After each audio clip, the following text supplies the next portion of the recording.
విక్కీ, రీతు ప్రతి ఉదయం ఆనందంగా గడిపేవారు. ప్రకృతితో ఆడుకోవటం వాళ్లకు చాలా ఇష్టం. వాళ్ళ బాల్యం నవ్వులతో నిండిపోయి ఉండేది. ఒకరోజు వాళ్ళ జీవితంలోకి మొబైల్ ఫోన్ వచ్చింది. మొదట అది వాళ్లకు చాలా సరదాగా అనిపించింది. ఇద్దరు కలిసి వీడియోలు చూస్తూ ఆనందించారు. రోజులు గడిచే కొద్దీ అలవాటు పెరిగింది.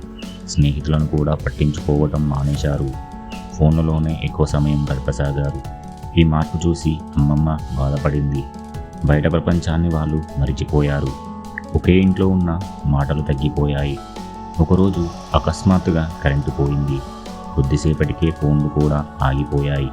ఇద్దరు నిరాశగా కూర్చున్నారు. చాలా రోజుల తర్వాత బయటకు వచ్చారు. ప్రకృతి అందాలను మళ్ళీ గమనించారు. వాళ్ళ ముఖాల్లో చిరునవ్వులు తిరిగి వచ్చాయి. స్నేహితులతో కలిసి మళ్ళీ ఆటలు ఆడారు. ఆనందం మళ్ళీ వారి జీవితంలోకి వచ్చింది. వాళ్ళ బాల్యం మళ్ళీ తిరిగి వచ్చింది. విక్కీ తన ఫోన్ను పక్కన పెట్టాడు. ప్రేమగా రీతు చేతిని పట్టుకున్నాడు. ఇద్దరు నిజమైన ఆనందాన్ని ఎంచుకున్నారు.